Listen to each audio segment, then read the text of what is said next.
Bonjour à tous, bonjour à toutes, salut les azimutés. Aujourd'hui, c'est le 12 décembre, c'est la Sainte Tatiana, martyre romaine du IIIe siècle. En ce début d'année, les agriculteurs sont toujours très en colère contre le traité de libre-échange entre l'UE et le Mercosur. Catherine Vautrin, ministre des Armées, et le chef d'état-major Fabien Mandon nous ont reparlé du nouveau service national, militaire et volontaire annoncé par Emmanuel Macron. Et Trump est toujours en roue libre après son coup d'État au Venezuela et le meurtre d'une poétesse mère de famille par sa milice anti-immigration ICE ou ICE et sa menace d'annexer le Groenland. En ces journées tourmentées, c'est toujours un plaisir que d'accueillir Pascal Marchand. Alors tiens, je vais te mettre là comme ça, Pascal Marchand, voilà. Euh, Et bon, bonjour. bonjour Pascal. On voit un peu mon texte, mais c'est pas grave. Donc Pascal Marchand, professeur en sciences de l'information et de la communication, docteur et HDR en psychologie sociale, mais surtout co-auteur pour la série de la bande dessinée Épistémée, une histoire des idées scientifiques à travers les âges. Donc Pascal, tu es à l'origine de ce projet, on en a déjà parlé ici, et tu effectues les recherches et rédiges les textes sur lesquels je m'appuie pour réaliser les scénarios et les dessins des différentes bandes dessinées composant cette série. Le tome 1, Eureka, qui se focalise sur la période de l'Antiquité, paru en 2023, voilà, aux éditions La Boîte à Bulles. Et Azimut, une histoire des idées scientifiques à l'époque médiévale, en cours de réalisation en ce moment même, puisque j'en colorise la planche 45. Alors j'en profite pour te montrer où j'en suis. Voilà, donc bah, tu l'as un peu vu déjà, hein, ça c'est la planche 45 avec Marie la Juive. Voilà la planche 44 avec, là on voit pas les textes, mais c'est Hermès Trimégiste. Voilà. Donc on voit le dieu Thoth là, puisque c'est lui aussi apparemment. Voilà. Euh, et Marie la Juive, donc deux personnages mythiques, tous deux à l'origine supposée de l'alchimie. Alors justement, j'en profite pour te faire part d'une question qui m'a été posée. Dans la mesure où durant l'Antiquité et le Moyen Âge, la notion de science n'existait pas, n'est-il pas anachronique de parler de science pour ces époques?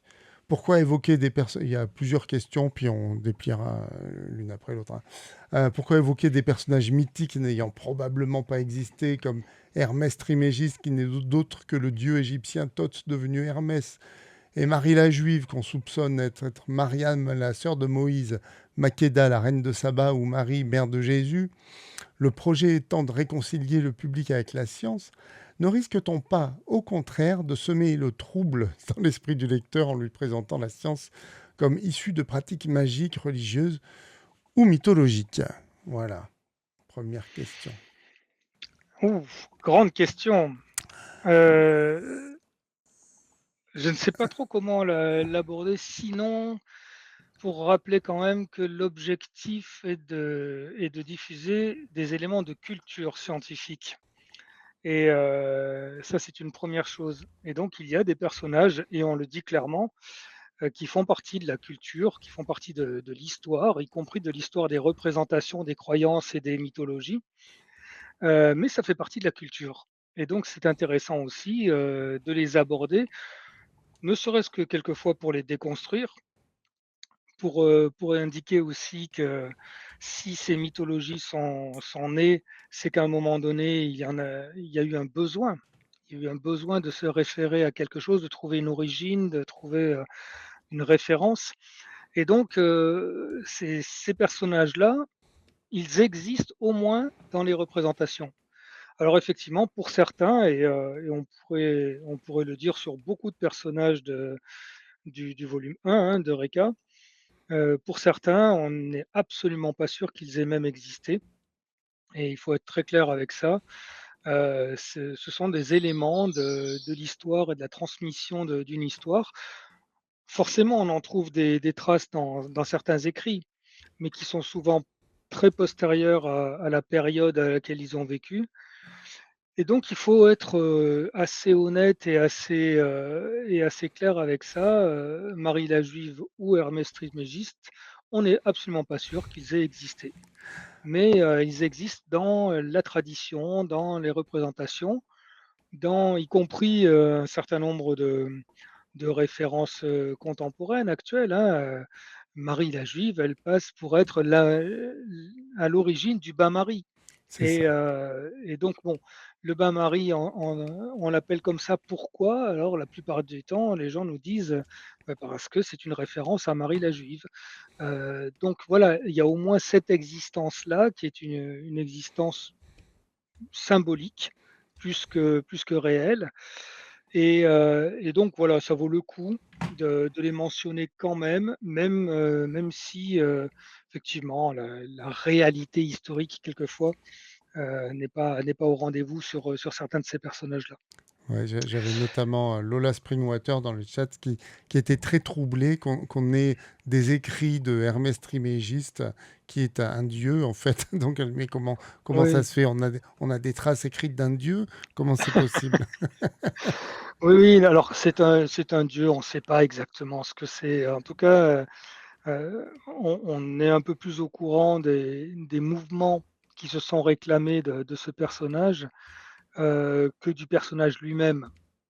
Donc il y a eu à un moment donné des gens qui se sont réclamés d'un personnage à l'origine de leurs croyances, de leurs mouvements, de leur communauté.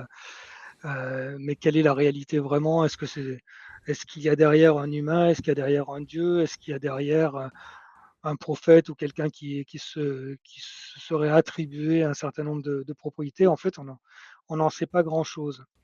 Mais ce qui est intéressant, oui, tu voulais dire quelque chose peut-être? Bah, oui, on peut rappeler aussi que même Pythagore, on n'est pas sûr vraiment, qu'il ait existé en tant que tel. Enfin, il me semble que tu m'avais dit ça, peut-être je me trompe de personnage, mais lui, il racontait, en tout cas, il est réputé avoir visité les enfers, donc on n'est pas sûr qu'il l'ait vraiment fait. Heu, Non, ça non. voilà, Pythagore, on a quand même quelques idées, que ce soit un personnage qui ait existé.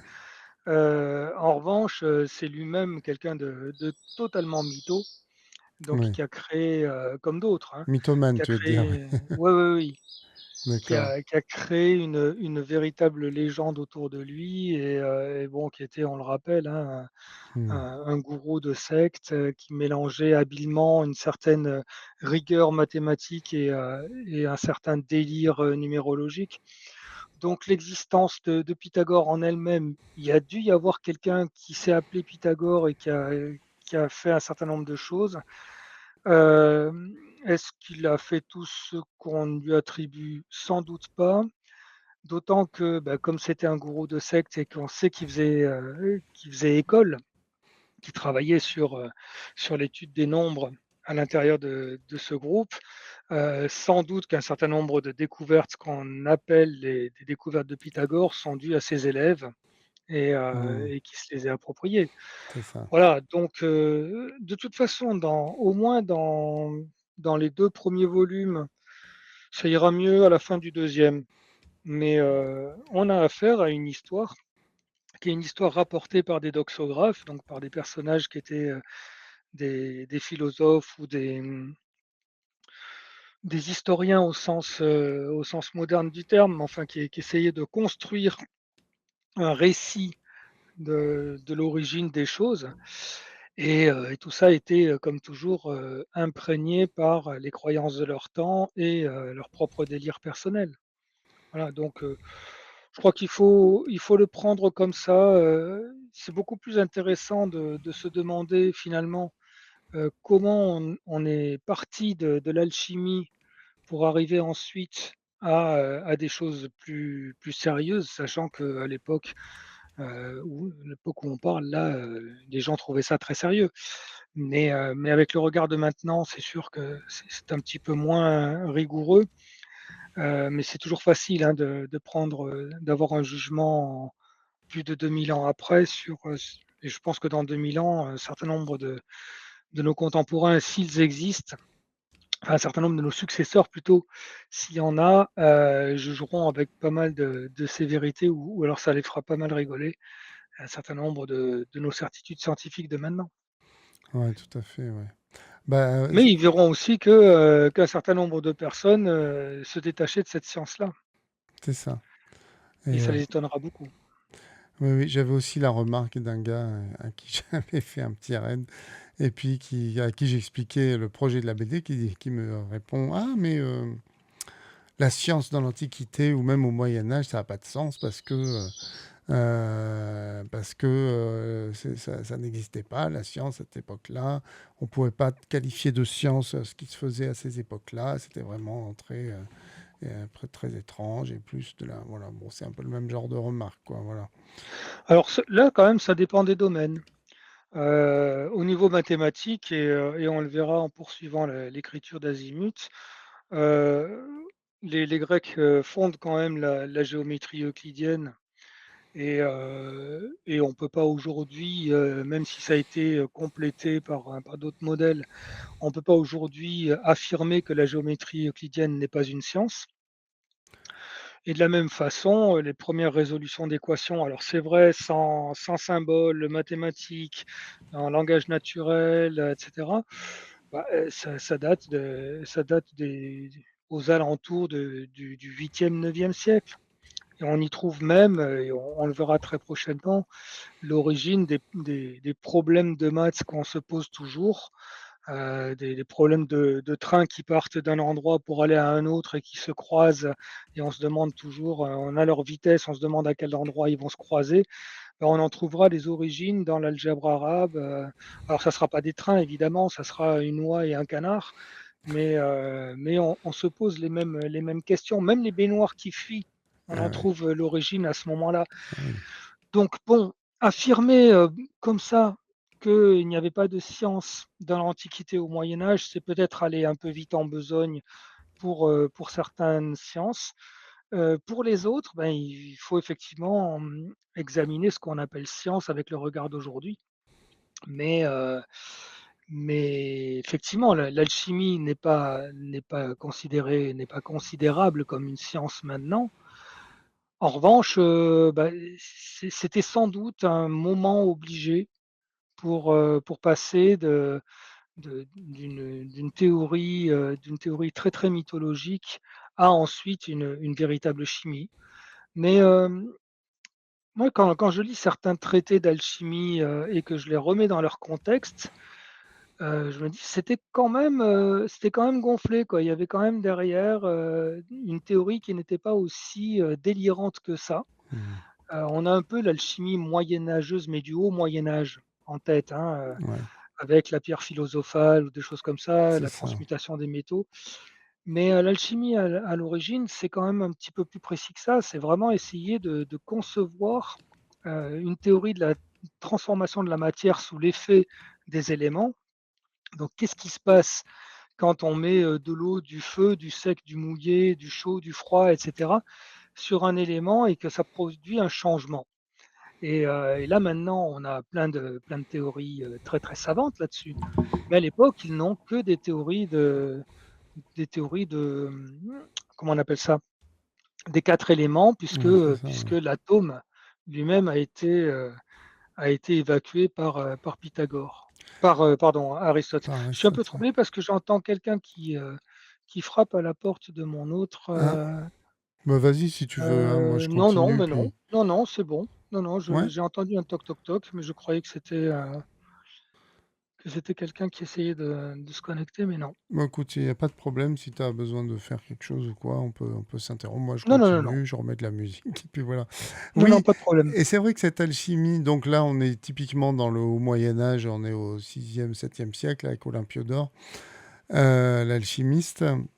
Et c'est vrai que là, il présente des bouquins de Zosime de Panopolis, qui est aussi un alchimiste très précoce comme ça, et où il s'inspire du Timée de Platon. Enfin, dans ses bouquins, il s'inspire du Timée de Platon. Alors, je sais plus où je l'ai noté, ça doit être dans la planche précédente, qui mélange à des écrits hellénistiques, gréco-hellénistiques mystiques.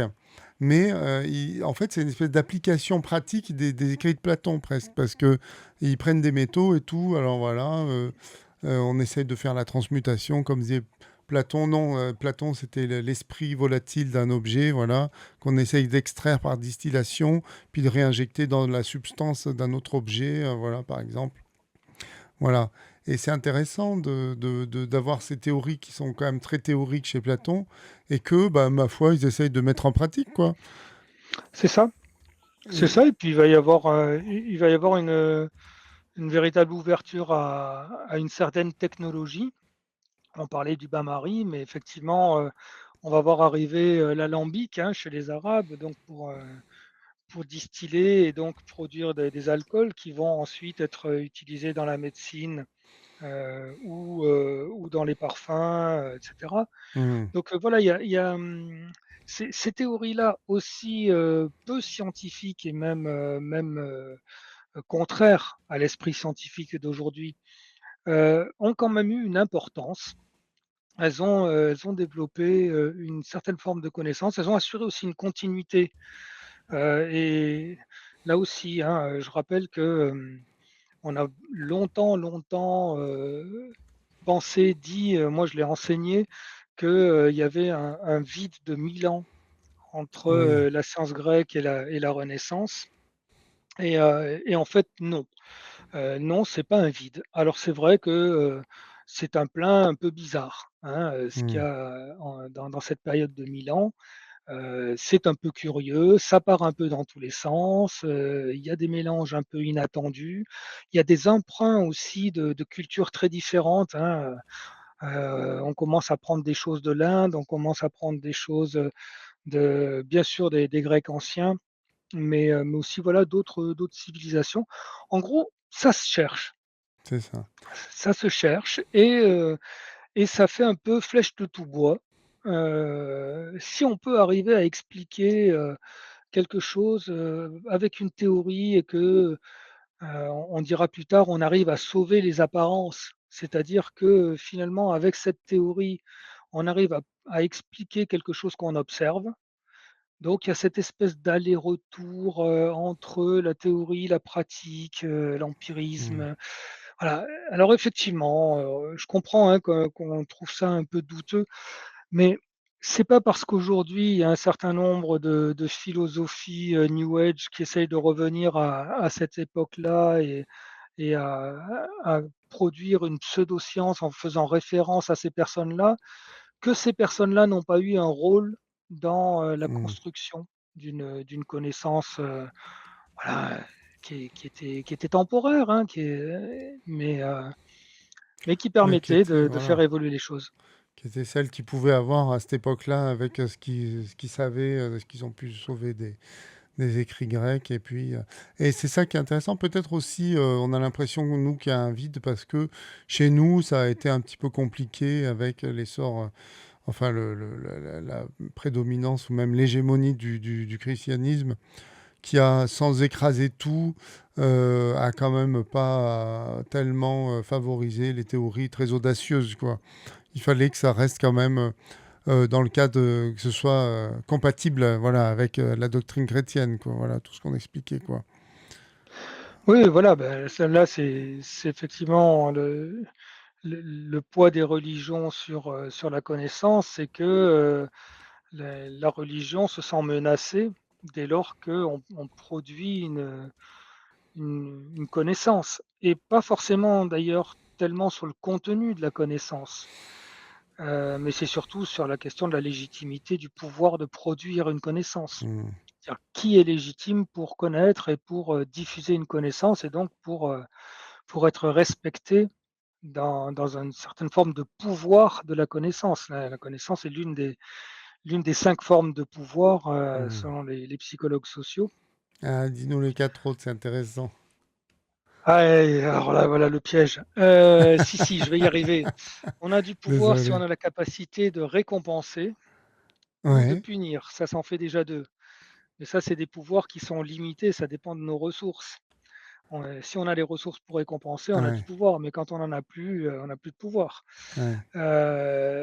Et quand on fait monter les enchères, hein, quand on dit à quelqu'un: «Tu fais ça et je te récompense», ben, si on fait monter les enchères, à un moment donné, il va dire: «Ben, maintenant, si tu veux que je continue à obéir, il va falloir Mmh. augmenter la récompense». La punition, c'est pareil, il faut avoir les ressources. C'est bien beau de pouvoir punir, mais Mmh. on a vu dans certaines répressions qu'à un moment donné, il faut avoir la capacité de monter en violence dans la punition, si on veut continuer à pouvoir exercer ce pouvoir-là. Et si on monte pas en violence, bah, ce pouvoir-là baisse et du coup, on perd son pouvoir. Donc ça, c'est Mmh. les 2 premières, la récompense et la punition. Leur avantage, c'est qu'elles sont très explicites, hein. La personne qui obéit, elle sait pourquoi. Elle sait qu'elle Mmh. obéit pour obtenir une récompense ou pour éviter une punition. Ouais, Donc c'est le ça. contrat entre l'agent de pouvoir et la personne soumise est extrêmement clair.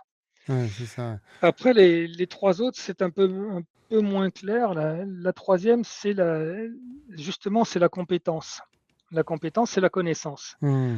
Quelqu'un qui a une compétence qui peut dire, je «Tu vas faire ça parce que je sais que c'est ça qu'il vous faut faire, j'ai la compétence, donc je possède des ressources cognitives qui me permettent d'anticiper ce que ça va faire, d'analyser la situation en amont et d'anticiper, Mmh. ce que ça va devenir. Là, effectivement, on va avoir du pouvoir. Donc c'est un vrai pouvoir. Et le quatrième est pas très loin, mais quand même est distinct, c'est la légitimité. La Mmh. légitimité, c'est que nos sociétés nous donnent du pouvoir. Nos sociétés nous Mmh. disent à qui il faut obéir et à qui, on n'est pas obligé d'obéir.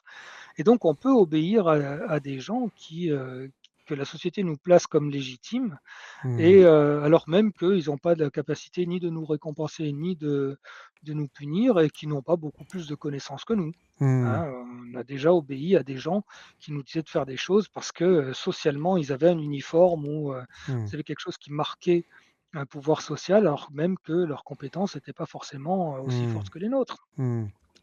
Donc ça, c'est la légitimité. Le dernier, c'est ce qu'on appelle la référence, c'est le pouvoir charismatique, Ah, c'est ça. de gens, Freud disait, qu'on peut placer notre idéal du moi dans un moi idéal. C'est-à-dire, ce que j'aimerais devenir tout à coup s'incarne dans une personne, Mmh. et donc cette personne se met à avoir, du pouvoir sur moi parce qu'elle exerce sur moi une certaine attirance, Mmh. une attractivité particulière. Voilà, donc c'est les cinq bases du pouvoir. D'accord.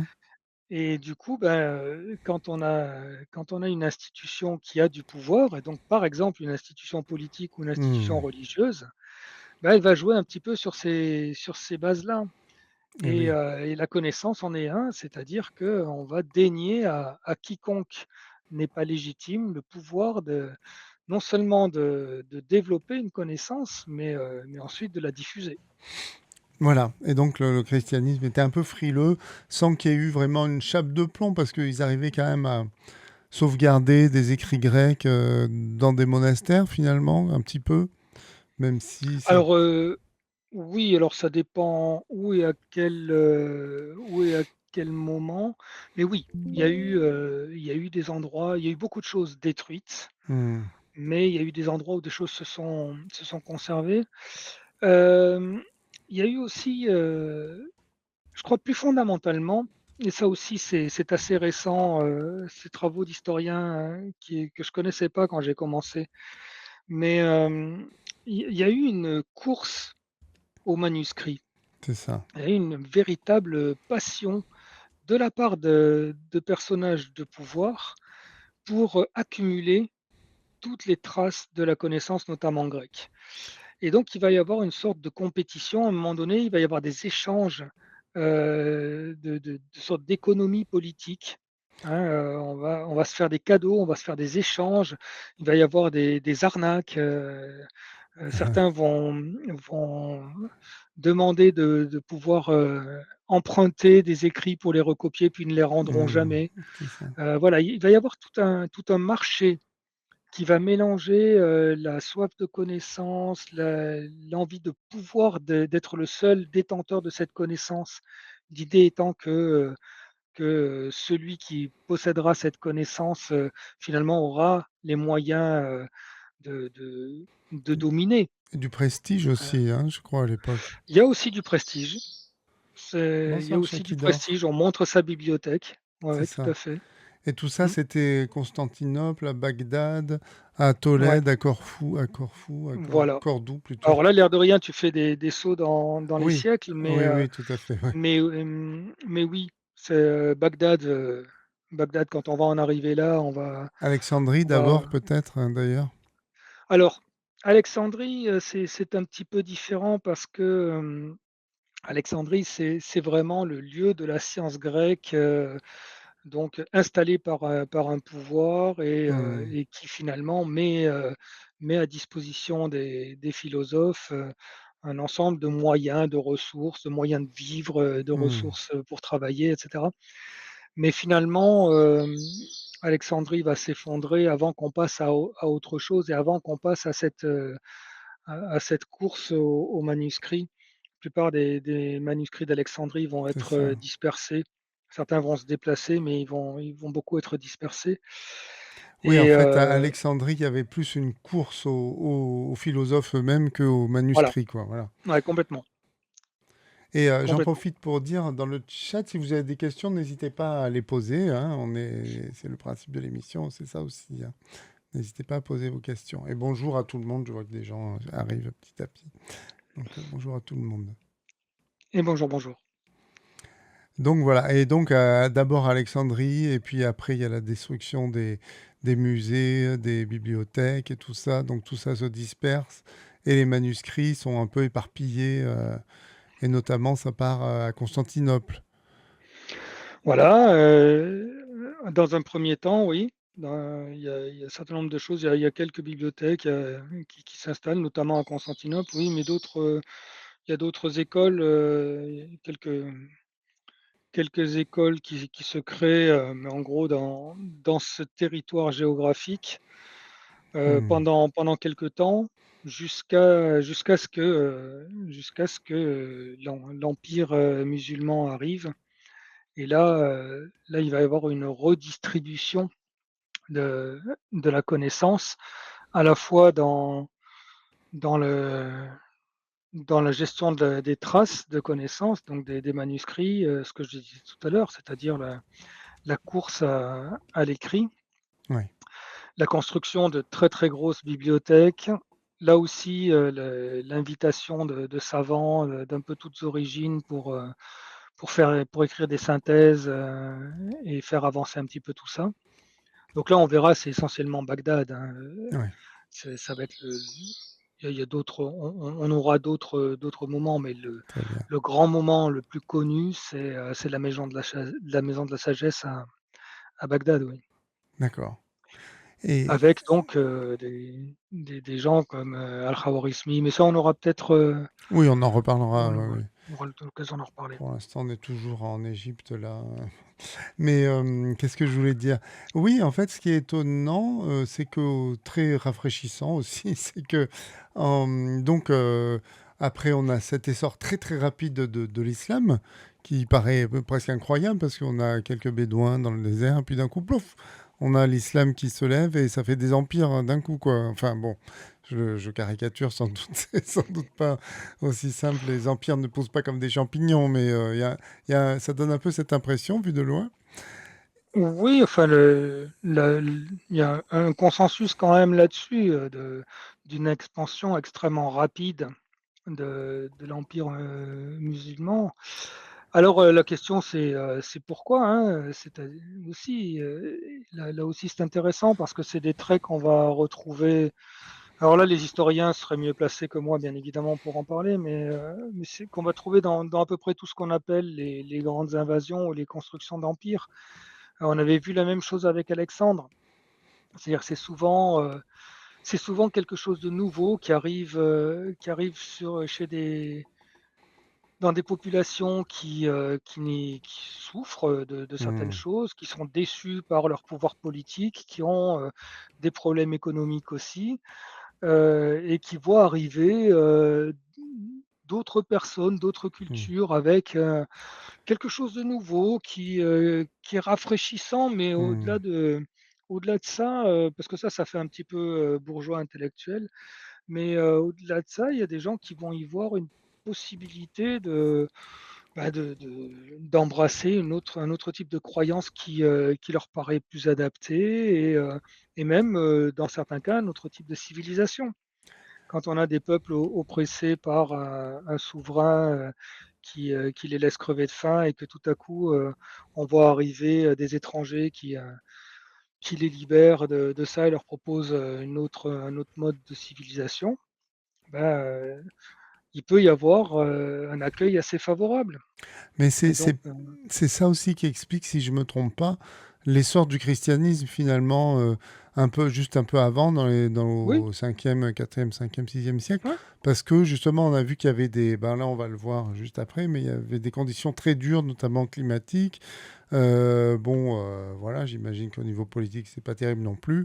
bah Et non. il y a cet espoir du Christ qui vient sauver tout le monde et qui explique aussi que ça n'avait plus, quoi. Voilà, comme l'islam aurait dû. Oui, voilà, il y a une sorte de crise des valeurs dominantes. Là, il y a une nouvelle religion, puis des nouvelles pratiques rituelles qui sont très différentes, qui renvoient sans doute à ce moment-là à quelque chose de plus satisfaisant pour les gens que leurs anciennes croyances. Et ils se disent, bah, pourquoi pas? Pourquoi pas? C'est ça. Effectivement, un seul Dieu par rapport à la au polythéisme, romain, dans lequel finalement, plus personne se C'est reconnaît ça. tellement, qui est, porté par une classe politique qui elle-même est très contestée, hein. C'est-à-dire Mmh. que ça se trucide à qui mieux mieux quand même à Rome et donc Mmh. bon, les gens il y a une instabilité, Et je vais donc peut-être, voilà. je veux pas te poser une colle, mais ce qu'on appelle les invasions barbares, donc les Francs, les Lombards, les Visigoths, les Ostrogoths, eux, ils avaient quel type de croyance? Je sais pas trop. Alors ça dépend sans doute desquels, je suis absolument pas spécialiste de ça. Oui, oui, je me doute bien. Sur la chute de Rome, il y en avait qui étaient chrétiens aussi, hein. Ouais, c'est ça, ouais. Donc voilà, on a appelé C'est ça peut-être, les invasions barbares, mais ils n'avaient pas forcément tous des religions très différentes.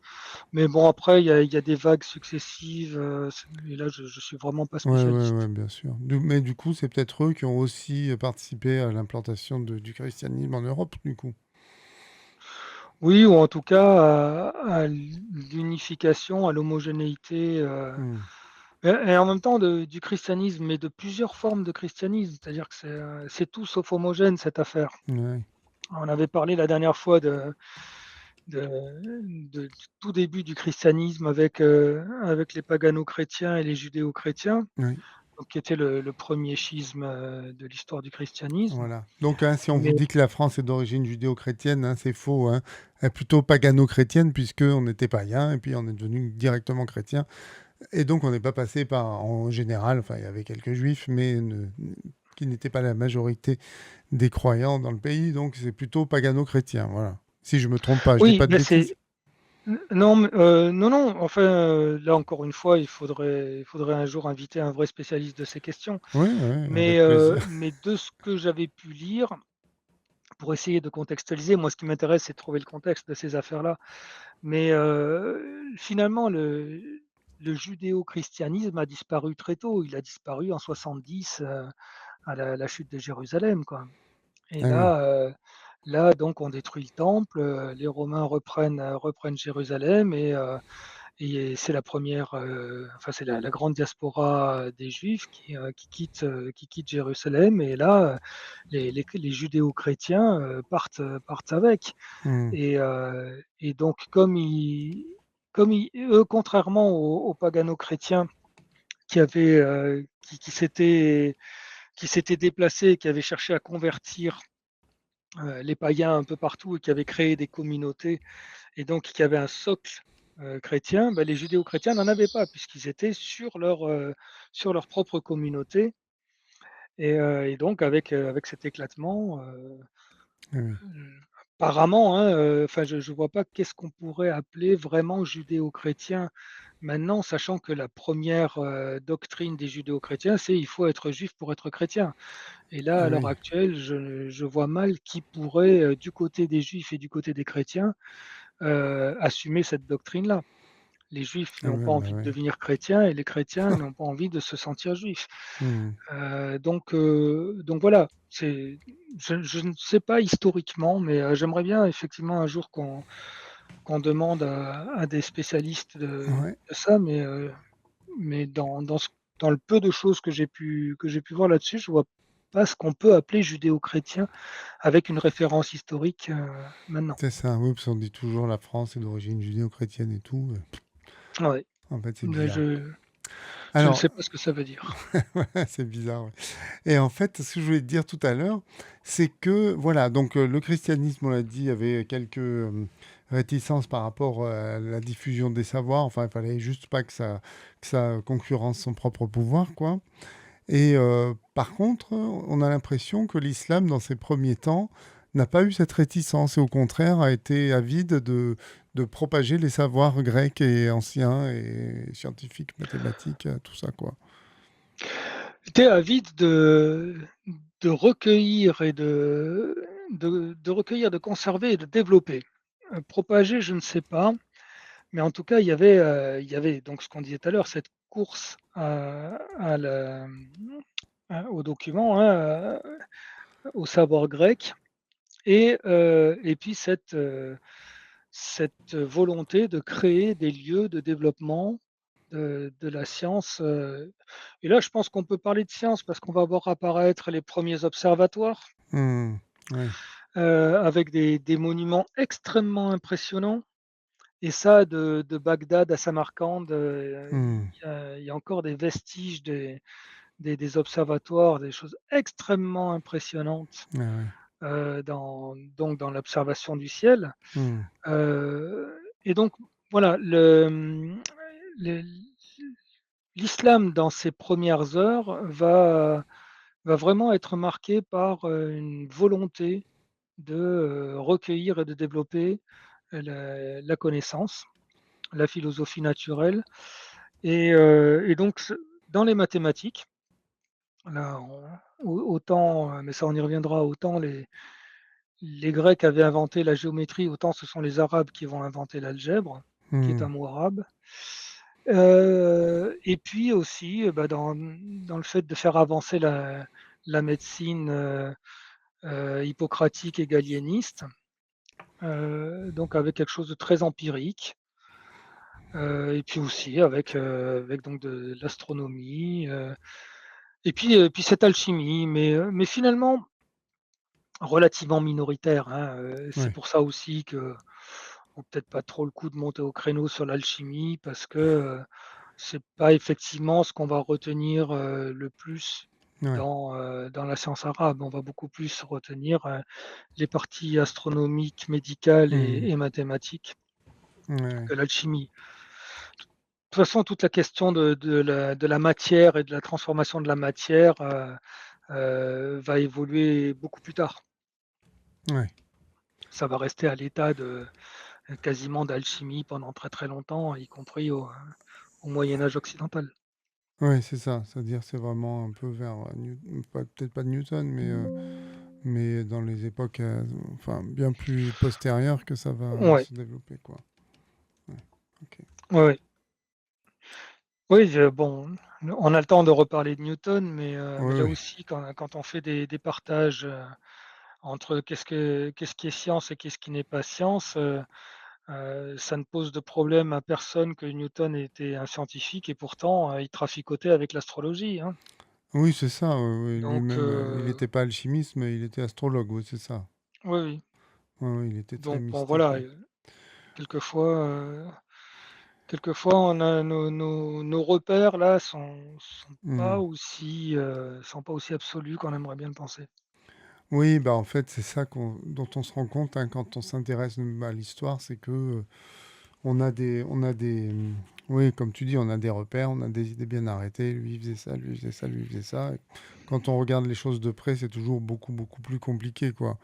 Les Mmh, philosophes étaient mathématiciens et vice-versa. Et tout le monde était un peu astrologue, un peu philosophe, doxologue, et en même temps faisait des maths et tout ça, quoi. Mm. Donc c'est compliqué de dire même qui était quoi. Voilà, comme on le dit souvent, hein, Ah, c'est sûr. voilà. Donc il faut un peu abandonner ces idées arrêtées. Puis dans cette remarque du gars qui me disait la science, ça n'existait pas, j'ai toujours l'impression qu'on ne sait pas trop ce que c'est que la science finalement, que c'est est-ce que c'est après c'est toujours compliqué à déterminer. Est-ce que c'est une démarche rationnelle? Bon, bah, démarche rationnelle, c'est un peu compliqué de définir ce que c'est une démarche rationnelle, quoi, hein. Je connais personne qui ne pense pas être rationnel, même le plus fou des complotistes, lui, il a une certaine rationalité, effectivement, quoi. Ce qu'il dit n'est pas insensé, quoi. Il y a toujours des raisons, même les platistes les plus, euh, les plus persuadés, ils ont des arguments, quoi, des fois, pas des mauvais Ah oui. arguments. Tiens, tu me laisses une minute, je vais te chercher un petit texte Oui, bah, avec qui plaisir. parle de ça. D'accord, très bien. C'est parti. On va mettre un peu de musique.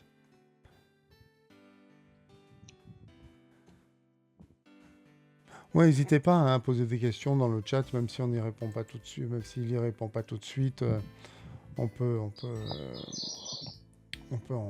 parler après, etc. Ouais, c'est la récré là.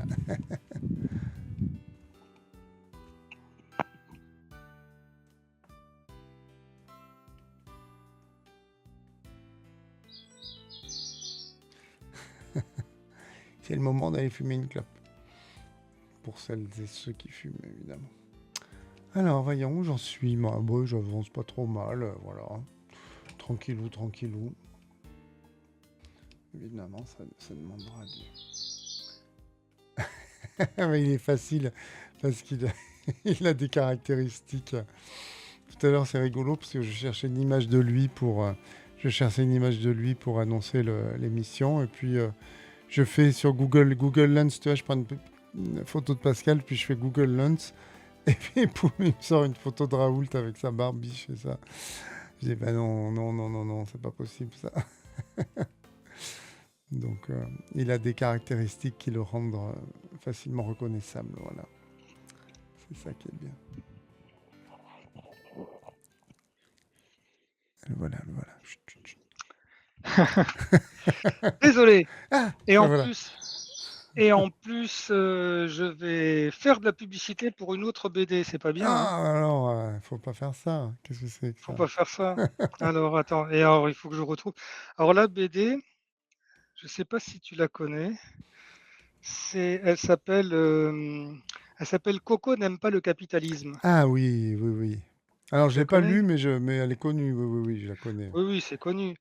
Et j'ai lu ça pendant les vacances et je vais essayer de retrouver il y a une séquence qui m'a beaucoup interrogé. Il y a plein de choses, c'est rigolo et Oui, j'ai c'est un peu feuilleté, c'est rigolo, ouais, effectivement. mais au-delà du rigolo, ça pose aussi quelques questions et il y a bien sûr, je vais pas la trouver, tu vois? Il faudrait qu'on travaille mieux En nos amont. Ah, interventions. mais c'est Ouais. ça. Ouais, ouais, Ouais. et je me souviens même plus si c'est au début, à la fin. Je sais que c'est un simple dessin, un seul, c'est pas une planche. Ah là, voilà, voilà, voilà, voilà. Et ça, c'est alors, le livre, mais je sais pas si vous voyez quelque chose, si je montre, Il comme faut que ça. oui, c'est pas mal. Il faut que tu le mettes vers toi, en fait, parce qu'il fait le point sur toi, en général. Voilà, comme ça, c'est bien. Voilà. Ouais, voilà, donc Coco n'aime pas le capitalisme et dedans, il y a ce dessin, donc heu, ici, là, c'est celui-là. Non, on dirait comment il s'appelle, Finkelkraut. Non, non, c'est pas lui, hein. Alors je ne sais, en haut, oui. Ah oui, c'est lui. Mais là, je vous montre celui d'en bas. En Oui, haut, c'est lui, oui, oui, oui, tout à fait. d'accord. Et alors donc là, c'est 2 personnes, que je reconnais pas qui parlent et il y en a un qui dit à l'autre, «Tu ne vas pas me dire que tu crois que les pyramides ont été construites par des extraterrestres?» Et l'autre répond: C'est la théorie la plus crédible. Je suis désolé, mais je ne crois pas les Égyptiens assez cons pour travailler tous ensemble pendant 20 ans sur une construction qui pourrait peut-être permettre à un seul mec de passer dans un supposé au-delà dont nous n'avons encore aujourd'hui aucune preuve. Ouais. Oui, Et oui, heu bah, écoute, et là, je trouve qu'en 2 mots, ça te montre toute la relativité, d'un certain nombre de propos. Effectivement, par rapport à ce que tu disais, il y a une logique chez les complotistes et ça peut aller jusque-là. C'est-à-dire ah ouais, jusqu'à ouais, dire, ouais. voilà, donc ça m'avait bien fait marrer, ça c'était ma lecture de Noël. Ouais, ouais, oui, oui, oui, bah, et c'est amusant que tu parles de capitalisme, du coup. Mais parce que j'ai l'impression qu'il y a beaucoup de gens, moi, je parle un peu d'autre chose, moi, même si je rebondis un peu, qui confondent encore la science et la technoscience capitaliste. Voilà. Et ça, c'est dur, tu vois, quand on dit qu'il n'y avait pas de science dans l'Antiquité au Moyen Âge, parce que on utilise la science pour faire plein de choses, nous, ce que ne faisaient pas, évidemment, nos amis de l'Antiquité et du Moyen Âge, et du Moyen Âge en tout cas. Et j'ai l'impression que pour beaucoup de gens, la science, c'est encore la technique et la technique appliquée à faire des choses étonnantes. Voilà. Et c'est un côté un peu magique comme ça. Et voilà. Ouais, alors ça on sera amené à y revenir là-dessus parce que, d'un côté, ça a toujours existé, Quoi donc, qu'est-ce qui a toujours mais existé? et ben, le de limiter la science à la technologie Ah oui, et en gros à ce qu'on appellerait aujourd'hui l'innovation. ah oui, la fameuse. Voilà ça a toujours existé, hein, Archimède ne pouvait travailler en sciences fondamentales que parce qu'il construisait aussi des machines qui permettaient aux tyrans, hiérons de résister, aux armées de Marcellus Hmm, donc les la question de l'application de la science à la vie quotidienne, à la vie militaire, à la vie, à l'industrie et cetera, ça a toujours un peu existé. hmm, La seule chose, c'est que selon les périodes de l'histoire, cette science plus appliquée n'était pas contradictoire avec une science plus fondamentale. C'est-à-dire que les gens pouvaient faire à peu près les 2. hmm, Et voire même, il y avait l'idée d'un progrès de la civilisation dans la production d'une connaissance scientifique qui n'avait pas d'application. hmm, Et ça a été le cas pendant de très, très grandes périodes hmm, où, on demande où la 1re chose qu'on demandait à un scientifique n'était pas forcément: «Est-ce que ça sert à quelque chose votre découverte?» hmm. Et je pense, tu vois, par exemple, est-ce que la théorie de Newton, par exemple, les 3 lois de Newton, Ouais, n'avaient pas une application à l'époque, n'avaient pas une application immédiate. sur la gravitation. Heu, Par exemple, voilà, ou l'action-réaction, voilà. Hmm, d'accord. Donc le principe d'inertie et Hmm, c'est beaucoup plus tard et notamment, oui, la gravitation et la hauteur qu'il faudrait atteindre pour s'émanciper de la hmm. gravité. Ah oui, on n'y était pas. C'était quelque chose qui était pas directement appliqué. Ouais. Les gens, mais donc voilà, il y avait quand même quelque chose de l'ordre de la construction d'une civilisation qui passait par la science fondamentale et les gens se disaient: «Même si pour l'instant on voit pas trop à quoi ça peut servir un jour ou en tout cas, si ça ne sert pas, ça nous permet de construire une connaissance, Hmm. de l'univers, de la planète, de la vie, de l'humain, et ça, c'est quand même un progrès de la civilisation. Est-ce que c'est pas ça ce qu'on appelle une heuristique, une connaissance qui sert pas directement, mais qui sert à émuler d'autres connaissances ou à engranger un mouvement qui va permettre de... C'est ça une heuristique ou je me trompe? Alors, moi, dans ma discipline, heuristique, c'est autre chose, mais peut-être que le terme heuristique est aussi utilisé en épistémologie pour ça. Là, je j'en sais rien. D'accord. Nous, en sciences cognitives, les heuristiques, c'est des raccourcis de jugement qui permettent Ouais, de c'est ça. de Ouais. prendre une décision sans analyser vraiment le Hmm. problème, D'accord. mais sur la base d'une intuition, Ouais. d'une préférence, d'une affinité ou des choses comme ça. D'accord. Donc la pensée heuristique s'oppose à la pensée systématique, Ouais. en sciences cognitives. Mais après donc voilà, peut-être qu'il y a une autre définition de l'heuristique. Je sais que les informaticiens emploient aussi le terme heuristique dans un sens tout à fait différent, Ah oui. du nôtre. Donc voilà.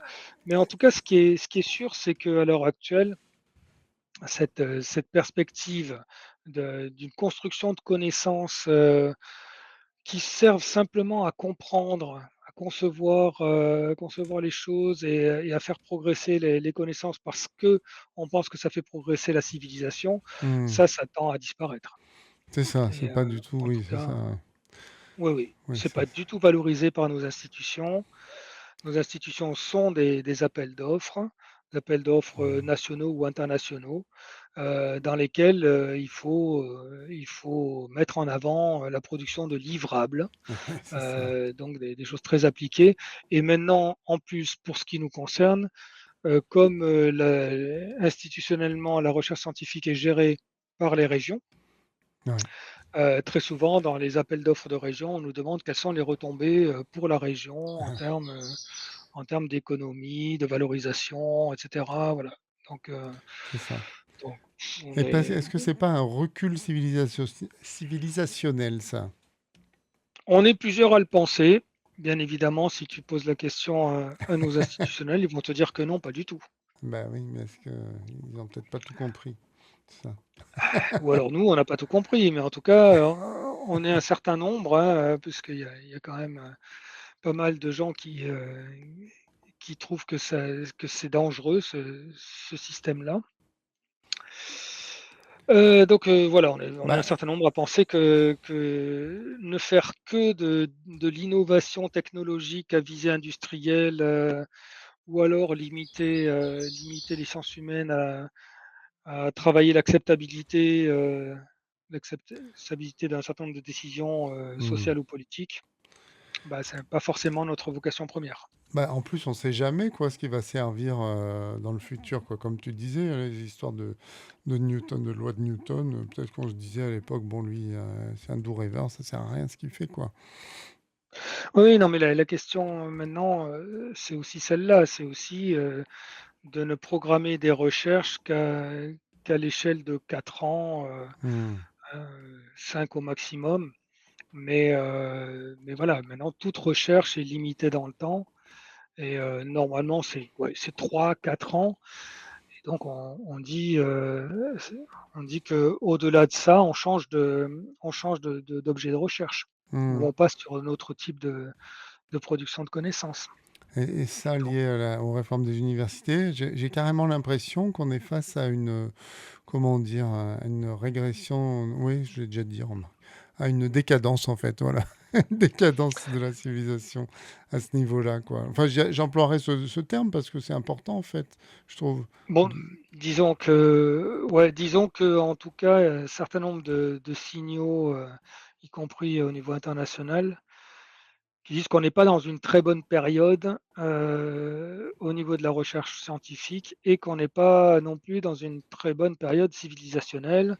On a mmh. commencé par se souhaiter la bonne année et je crois que c'est la première fois quand même que, à chaque fois qu'on se souhaite la bonne année avec des gens, il y a toujours une retenue. Il y a toujours Ouais. des gens qui disent: «Ouais» Bon, honnêtement, et ça commence mal, quoi. ça fait quelques années, mais là, c'est vrai que ça commence fort. Ah moi je l'avais jamais vécu comme cette année. Moi c'est cette année, Ouais, ouais. vraiment, Bah, j'ai fait un y petit compris dans rappel des là. dessins de presse. Ah ouais, ouais, ils ont pas tous été super là. Alors je sais pas, mais j'en ai vu quelques-uns où, tu as Ouais. la métaphore de la porte qui s'ouvre et puis là tu as le serrurier qui regarde dans la serrure et qui dit, «Ça a pas l'air bien terrible, j'ouvre quand même, Ouais, la porte 2026». ouais, ouais, c'est pas mal, ouais. Ouais, ouais. Voilà, donc il y en a moi je me souvenais pas avoir vu comme ça autant de pessimisme en tout début d'année que Bon, cette année. là, faut dire, Après c'est ce que tu as rappelé en introduction, ce que hein, j'ai rappelé en introduction, ouais. l'actualité est quand même un tout petit peu lourde. Oui, oui, mais c'est vrai que pour ce qui nous concerne, tu as raison, c'est notable que ça s'accompagne notamment aux États-Unis, hein, puisqu'on parle beaucoup de ça, hein, que ça Mmh. s'accompagne de presque enfin, d'une destruction de la recherche états-unienne, hein. Et comme par hasard, ça s'accompagne d'un régime politique proto-fasciste, quoi. Enfin, voilà.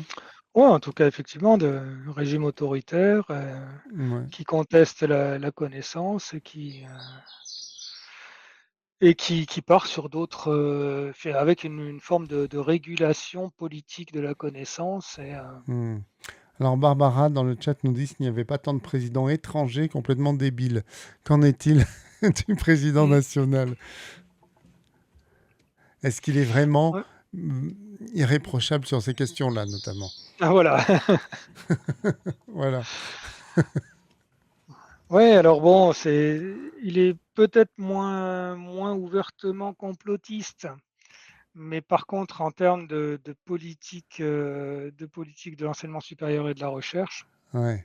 et de l'éducation nationale au sens large, c'est effectivement extrêmement problématique, et oui, non, ça, il y a de quoi être inquiet. Voilà, après, je ne sais pas quel est l'état psychique de notre président, par comparaison avec les autres, hein, mais, Oui, non, ça on ne peut pas savoir, mais on peut le juger mais sur ses actes, par contre. ouais, voilà, c'est ça. Au niveau de la politique, c'est sûr que c'est un peu préoccupant, oui. On est là, on est là. Ouais, ouais, ouais, non, mais c'est sûr. Oui, parce que depuis qu'il est arrivé, finalement, il y a une espèce de destruction de l'université qui est relativement organisée, quoi. Enfin, qui est... Alors qui avait commencé avant, hein. Ouais, Oui, oui, le l'acte fondateur quand même, de la destruction de l'université, c'est, la loi, responsabilité des universités, donc c'est le tout début du quinquennat Sarkozy avec, Valérie Pécresse à l'université, ah ouais, et là, voilà, c'est quand même, ça marque quand même le début de de la j'allais dire le début de la fin, mais on était plusieurs, hein, ouais, à bien penser que ça allait pas très bien se passer cette affaire. ouais, ouais. Et voilà, effectivement, ça ne s'est pas bien passé. Et après, bah, tous les gouvernements successifs, n'ont rien fait, soit n'ont rien fait pour arranger les choses, soit se sont Mm. engouffrés dans cette voie-là. C'est ça, voilà. Oui, et même les gouvernements, le gouvernement socialiste qui s'est intercalé n'a pas relevé la barre, quoi. N'a rien fait de... Non, là, du point de vue des universités, ça a été, il ne s'est absolument rien passé. Il y avait un certain nombre de mesures qui étaient faciles à prendre et qui ne coûtaient pas cher, mais qui n'ont pas été prises. Enfin, je sentais qu'il n'y avait pas tellement d'efforts de ce côté-là. Alors, est-ce que c'est un désintérêt parce que, comme tu le montres beaucoup dans une conférence qu'on donne souvent tous les deux, les hommes politiques ne sont pas du tout formés aux sciences et n'ont pas trop idée de quoi il s'agit? Ou est-ce que c'est pas dans leur projet politique parce qu'ils ont cette idée qu'il faut innover et que... Enfin bon, ça revient un peu au même, tu vas me dire, hein, que la science fondamentale n'est pas utile ou qu'ils n'en voient pas l'intérêt, ou est-ce que c'est plus cynique que ça? Et ce qui m'étonne aussi, c'est que on a ce contraste entre les périodes là qu'on va étudier, qu'on va faire dans la BD, donc où on a justement toutes ces universités, ces gens qui vivaient il y a 2000 ans, enfin 1500 ans, et qui cherchent à préserver les savoirs. Et là, on a plein de savoirs et les politiques n'ont d'autre hâte que de les sabrer finalement. Ça les intéresse pas, quoi. C'est quand même étonnant, ce contraste. Oui, oui, oui. Bon, moi, je pense qu'il y a, chez certains politiques, il y en a certains, j'en suis sûr, et d'autres, je ne sais pas. L'idée que le modèle d'un service public de l'enseignement supérieur et de la recherche est un modèle dépassé. Hmm. que tout ça ne doit pas relever. Et dans l'histoire, il y a des précédents, hein, parce que la maison de la recherche, la maison de la sagesse ou le musée d'Alexandrie n'étaient pas des institutions publiques Mmh. au sens premier, et qu'après, il y a toute une question des écoles plus ou moins privées. Et donc, je pense que un certain nombre de nos dirigeants a comme modèle un modèle libéral, hein, de la Oui. recherche et de la technologie, donc de l'innovation produite par et pour l'industrie, l'entreprise en tout cas, Mmh. euh, et donc petit à petit quitter le modèle d'un grand service public de l'enseignement et de la Mmh. recherche. Alors, En, en tout cas, si c'est pas ça, j'imagine mal comment, pourquoi on en est à ce point-là, quoi. mmh. Alors, Babel s'est dit que ce qui leur fait peur, c'est que le savoir soit compris du peuple et il faut surtout pas que le peuple soit instruit parce que ça l'amène à la pensée critique. Qu'est-ce que tu penses de ça?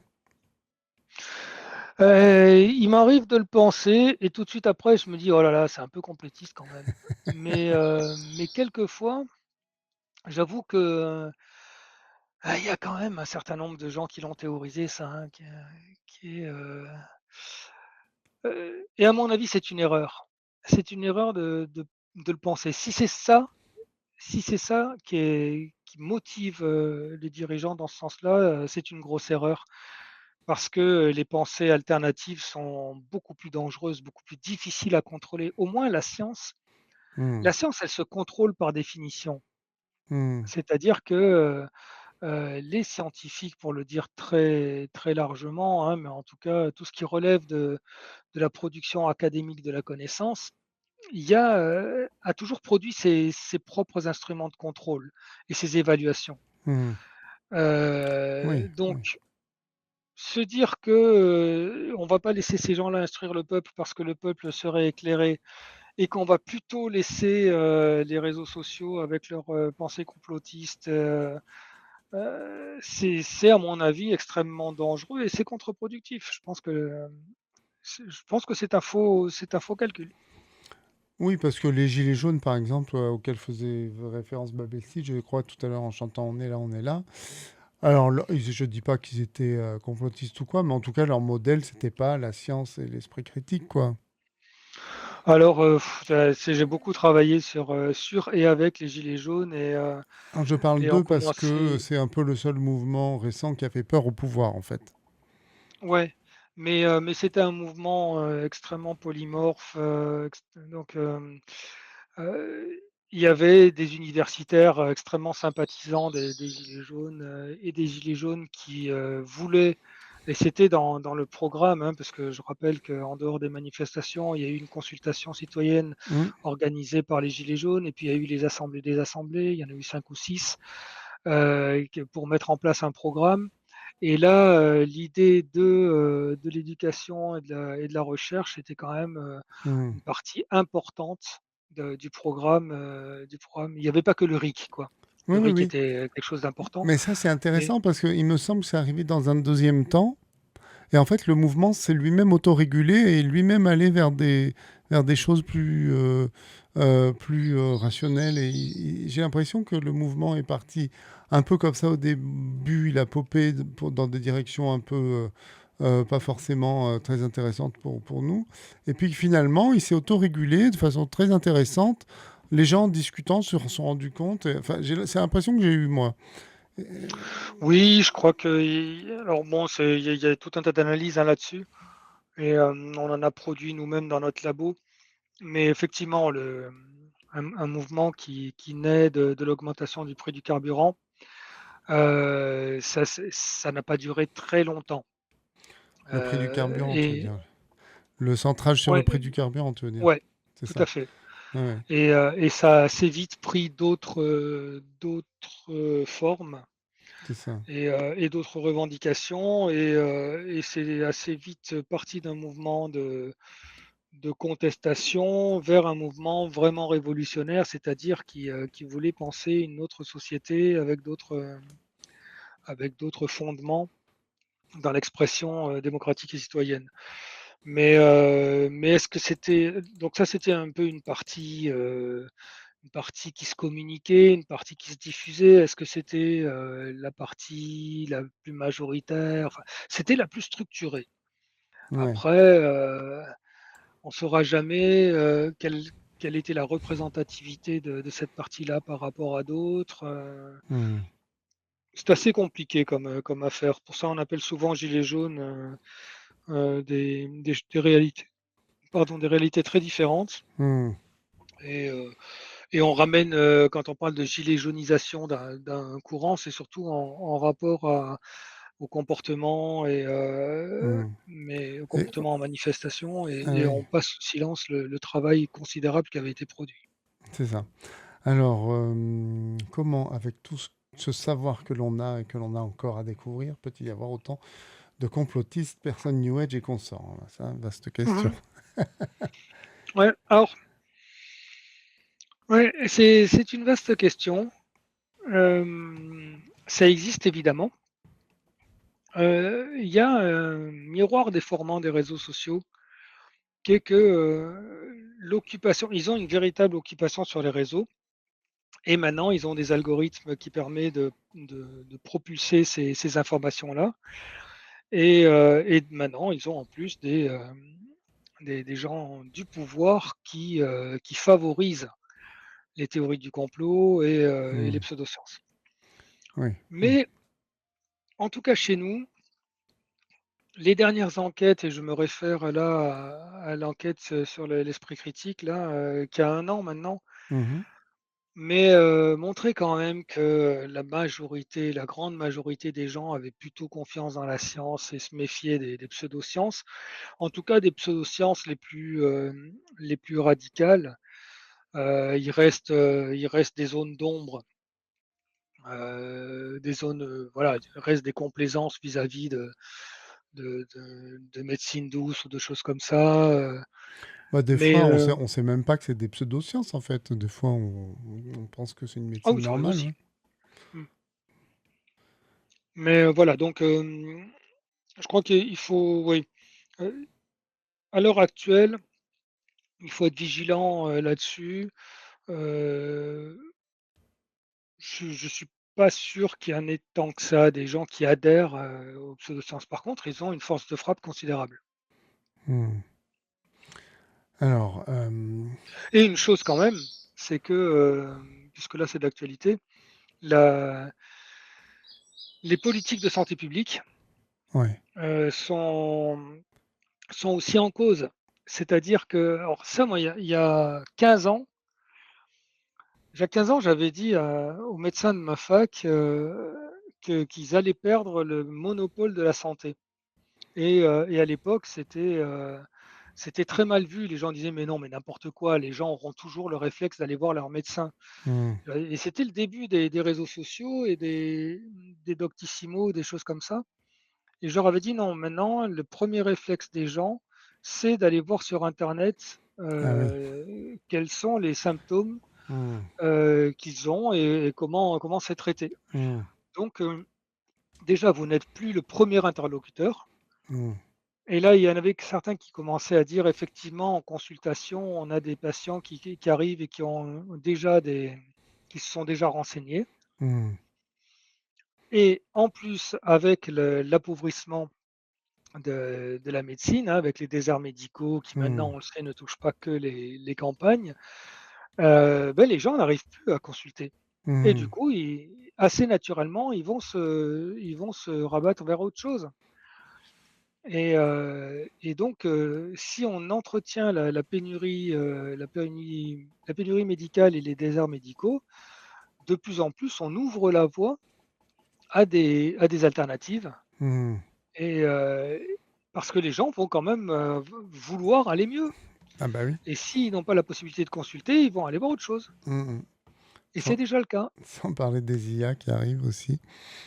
Voilà, là aussi, et qui Alors, sont récupérés par le par la médecine. Et Lola Springwater nous disait, si la recherche devient privée, la connaissance n'est plus partagée et on revient sur le pouvoir par la connaissance. Voilà. Oui, alors, euh, oui et non. La question du partage est un peu plus complexe parce que il y a des recherches privées qui se partagent. Tout ne se partage pas, mais à partir du moment où il y a un système de brevets qui permet de protéger un certain nombre Mm. de découvertes scientifiques, etc., euh, la recherche privée n'est pas forcément un obstacle au partage de connaissances. En revanche, ce qui est sûr, c'est que c'est une guerre économique. C'est-à-dire que la connaissance prend une valeur économique et donc la nécessité de produire l'emporte sur le besoin de connaissance. Mm. Et donc il faut d'une part produire et donc produire de la science et de la publication, produire des brevets pour protéger son truc et produire ensuite les applications industrielles de la science. Mm. Et donc le problème, il est plutôt là que dans le partage lui-même. Mais voilà, ça dépend de voir qu'est-ce qu'on partage. Mais parce que de toute façon, enfin, il est assez évident que les pays s'évaluent les uns les autres au regard de leur production scientifique. Et vous avez entendu parler des classements de Shanghai ou des choses comme ça, Mm. et que ça permet aux pays de s'évaluer les uns les autres. Et si on est en déficit de partage et de production, bah, à ce moment-là, on va régresser au niveau de l'économie générale de la connaissance. Ce qui se passe d'ailleurs. Et c'est ce qui se passe. C'est ce qui se passe. Enfin, ce qui se passe, c'est surtout le fait d'essayer de privilégier quelques gros instituts Mm. qu'on surdote et d'abandonner les universités de masse Mm. dont on estime qu'elles ne sont pas productives. Bah oui, forcément. Bref. Alors, il y a plein de questions dans le chat. Non, c'est pas du complotisme. Ah oui, Babel Stitch qui revenait sur ce qu'elle disait sur le développement de l'esprit critique qui serait pas favorisé par nos dirigeants. Ce n'est pas du complotisme, je parlais de l'accès au savoir. Ils ont Mm. d'ailleurs exprimé eux-mêmes qu'il y ait trop d'ouvriers dans les facs. Ils ont bien réduit les bourses. Ah. Oui, oui. Alors, oui, et c'est une vraie question, hein, évidemment. Euh, la question de l'orientation vers les études en fonction du capital économique, c'est une question sur laquelle il y a Mm. énormément de travaux et ça continue, effectivement. Et on appelle quelquefois aide à la réussite des choses qui sont simplement essayer de masquer un peu ces réalités-là. Mm. Mais non, ces réalités demeurent. Il y a une reproduction, il y a une reproduction du capital par l'orientation scolaire et universitaire. Ça, c'est indéniable. Alors, j'ai pas, Après, le paradoxe, j'ai pas entendu oui, qui a dit qu'il y avait trop d'ouvriers dans les facs parce que je pense pas que ce soit le cas. Mais je sais pas qui a dit ça. Tu as entendu ça, toi? non, pas dit comme ça. Mais ce qui est sûr, c'est que quand on amène la plupart des jeunes au niveau du bac et qu'on leur ferme les universités et surtout un certain nombre d'écoles, bah, à ce moment-là, on fait des universités de masse et puis des écoles d'élite. Mm. Hein. Et alors donc effectivement, comment on régule ça et comment on essaye de donner une alternative à cette jeunesse, ça Mm. c'est une question absolument essentielle. D'ailleurs, oui, Parcoursup, par exemple, ça a été un instrument assez redoutable pour, je sais pas, C'est pour toujours. niveler les jeunes. Je sais pas. Oui, oui, moi j'estime que c'est une maltraitance, hein, Parcoursup Ouais, c'est ça. Ouais. et bon, tous ceux qui ont eu à se le coltiner ou à se coltiner des jeunes qui galèrent sur Parcoursup, savent que on a inventé là un stress nouveau qui n'existait pas chez les jeunes et chez les parents, qui est le stress de, de, de- de ne pas pouvoir s'inscrire dans un cursus d'études supérieures. C'est ça, Mais oui. Moi, j'ai connu un jeune homme là et il voulait reprendre des études. Et il est passé par Parcoursup et il n'y a pas eu moyen parce que à une époque de sa vie, comme au bac et tout, il avait eu des mauvaises notes et voilà. Et donc, c'est foutu, quoi. Du coup, c'est foutu. Voilà. Bah, c'est super. mm. Ouais, ouais, non, c'est absolument non, c'est absolument terrible et là il y a évidemment une alerte à lancer, mais beaucoup la relaient, hein. Il y a tout un tas d'organisations Hmm. diverses et variées qui alertent en permanence sur cette dérive. Mais bon, voilà, Ouais. c'est installé. Ouais, ouais. Mais bon. Bon. Alors, Lana Springwater nous dit les politiques qui ne sont pas scientifiques et ne cherchent pas à l'être se font sans doute manipuler sur ces questions par ceux qui deviendraient possesseurs des connaissances. Hmm. Alors oui, il y a deux choses, il y a deux choses dans cette question. Que les politiques ne soient pas des scientifiques, c'est vérifié par un certain nombre d'enquêtes. Donc on en évoquait une tout à l'heure, hein, qui est l'enquête de Rectoy Versoy qui disait, qui montrait sur 20 ans de ministres en place que, en gros, la partie des ministres, le pourcentage de ministres qui ont une formation scientifique est extrêmement minoritaire. Ouais. Hein, selon ce qu'on estime être de la science, on est entre 3 et 7%, 7-8%. Et donc on pourrait se dire, bah, c'est pas très grave si dans leur entourage il y a des scientifiques, mais en fait même dans leur entourage, ce sont des gens qui ont à peu près les mêmes formations. Donc formation en gestion, en administration, en sciences politiques, en histoire, en sciences politiques. Mais donc on a effectivement, ça c'est un premier trait qui est une évolution, hein. À une époque, les ministres venaient de Normal Sup. Hmm. Maintenant, ils viennent de Sciences Po et de l'ENA. Et c'est une évolution, c'est sûr. Et rien n'est fait dans les cabinets ministériels pour valoriser le discours scientifique. Ah, Donc ça, c'est la première partie de la question. Et la deuxième, alors la question de la manipulation, oui, du coup, alors la manipulation, c'est un terme un peu compliqué. En tout cas, ce qui est sûr, c'est que la construction des représentations et la résolution de problèmes et la prise de décision ne passe plus vraiment par des aspects, par des considérations scientifiques. Donc, ce sont d'autres considérations qui président à l'analyse des problèmes et à la prise de décision. c'est ça. Moi, ce qui me choque, c'est pas tellement que, effectivement, que les ministres soient pas eux-mêmes des scientifiques, parce que bon, ils sont pas là pour faire de la science, en fait, mais que non seulement ils s'entourent pas de scientifiques, mais qu'ils prennent pas conseil des chercheurs, en fait, qui travaillent sur les questions qu'ils traitent Mm. pour les régler, quoi.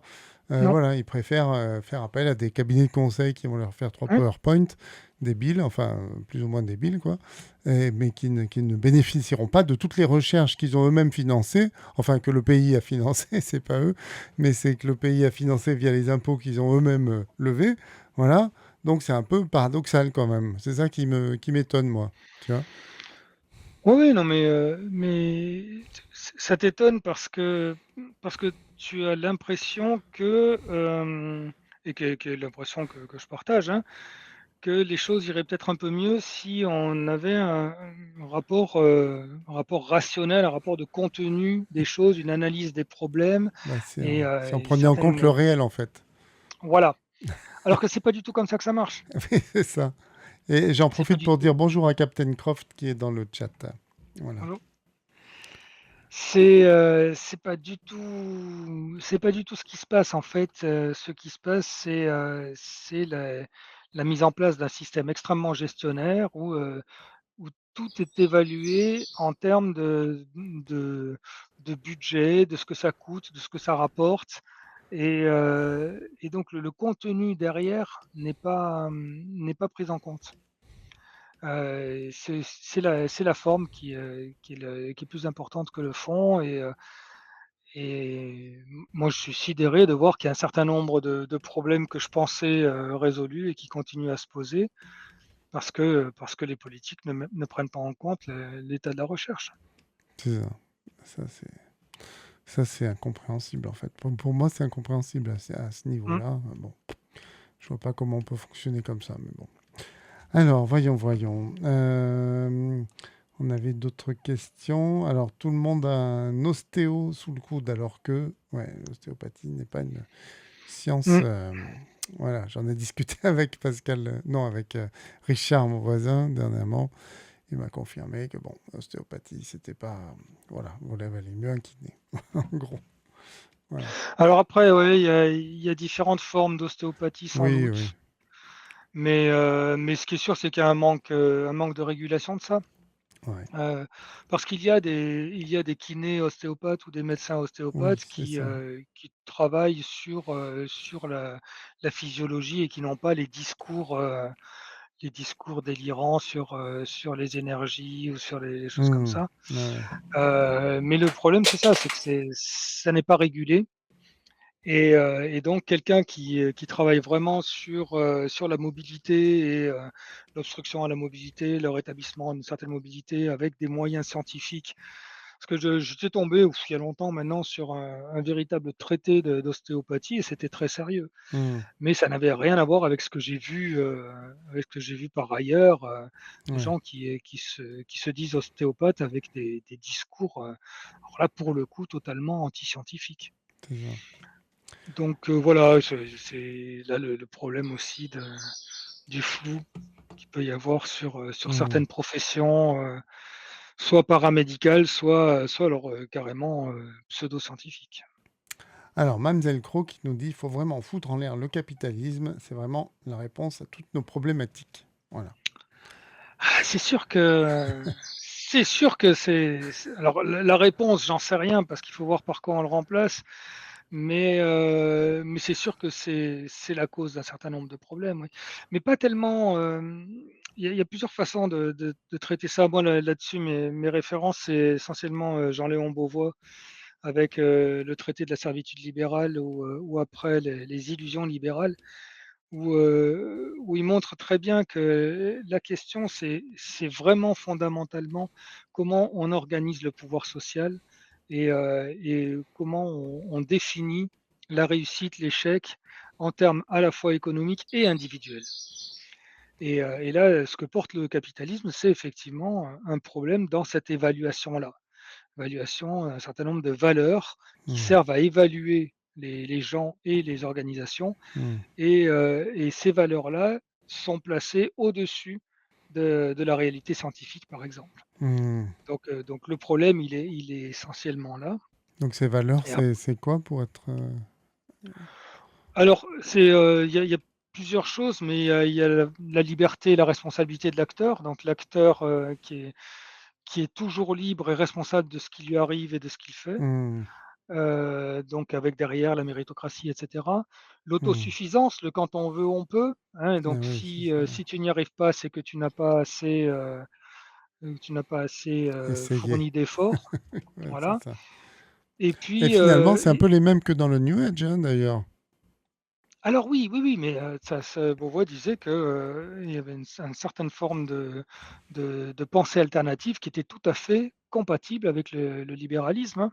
C'est ça. Et notamment, cette idée que la solution est en soi. Donc ça, c'était le C'est dernier ça. le dernier truc, mais le «prends-toi en main, c'est ton destin» et puis la Hmm. solution est en toi Oui, si tu n'y arrives et pas, c'est que tu n'as pas bien fait. C'est tout à fait New Age aussi. voilà Hmm. et commence par te changer toi-même et cetera, sauf qu'on n'a jamais fini de se changer soi-même Et et oui. que Et puis que c'est pas forcément possible en fonction du contexte. et voilà Voilà. et voilà. Et là, c'est ce que prennent dans la tête un certain nombre, d'acteurs du travail qui se dépatouillent dans des systèmes, extrêmement mortifères et à qui on dit que finalement c'est de leur faute, quoi. c'est qu'ils ne sont pas adaptés, ils ne savent pas s'adapter et qu'il faudrait faire preuve d'un peu plus de résilience, enfin. C'est ça. Donc oui, Captain Croft, le monsieur, est un docteur en psychologie sociale, notamment. Mmh. Voilà, il est scientifique. Et c'est mon co-auteur sur la bande dessinée que je réalise sur l'histoire des sciences. Voilà, c'est lui qui est à l'origine du projet et qui écrit les textes sur lesquels je me base pour réaliser la BD. Voilà. Voilà. Et donc voilà, donc on est bien d'accord que le capitalisme est un problème. Voilà. Oui, oui, tout à fait. Donc malheureusement, les scientifiques ou pseudo-scientifiques qui sont censés entourer nos ministres et décideurs Ah, mais ça, on l'a vu, ça, déjà. sont le Ah plus oui, alors, souvent des il y avait la lobbyistes, question, ouais, la question des lobbies, des lobbies, ouais. représentant des gros labos ou multinationales. Voilà. Oui, alors bon, oui, oui, bah, c'est évident, les après là, c'est pas vraiment mon domaine, hein, Ouais, d'accord. Tout le reste, mais oui, donc ça couvrait déjà un large panel. ouais, non, mais c'est ça fait partie de l'architecture d'ensemble.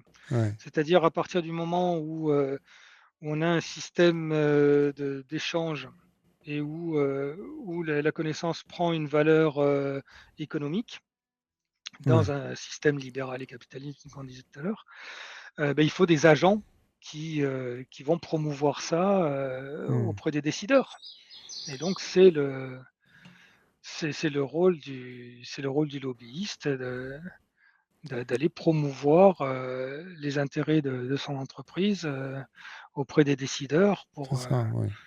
pour espérer infléchir la politique. Mais après tout, oui, après c'est la responsabilité du ministre ou du député ou du sénateur de savoir qui il préfère écouter lui, quoi. Si c'est les lobbies de Nestlé ou voilà. Après, tu me disais que tu travaillais sur la loi du plomb. Est-ce qu'on peut en parler de ça ou c'est trop tôt? Parce que justement, ça me paraissait Bon, un peu lié à tout ce dont on parle maintenant là.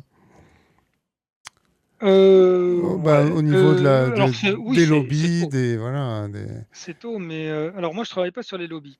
Heu, je travaille sur la loi du plomb parce que, elle m'a posé une question dans le débat qui a accompagné le processus législatif.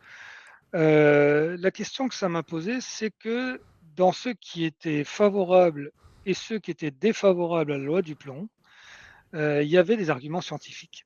Ou il y avait en tout cas, on se réclamait Ouais, d'arguments scientifiques. c'est ça. Et ça, c'était assez différent d'autres débats qu'on a pu avoir, y compris sur les vaccins. Alors les vaccins étaient plus complexes, hein, j'avais beaucoup travaillé sur les vaccins. C'était Ouais, plus complexe que ce qu'on a dit. Les antivax n'étaient pas tous complotistes et il y avait des ouais. anti, des antivax, enfin des gens qui refusaient d'être vaccinés pour des raisons extrêmement rationnelles. Mhm. Donc, il ne faut pas tout mélanger non plus. Mais il y avait quand même, au moins dans le traitement, l'idée que la vaccination opposait des scientifiques à des non-scientifiques. Mhm.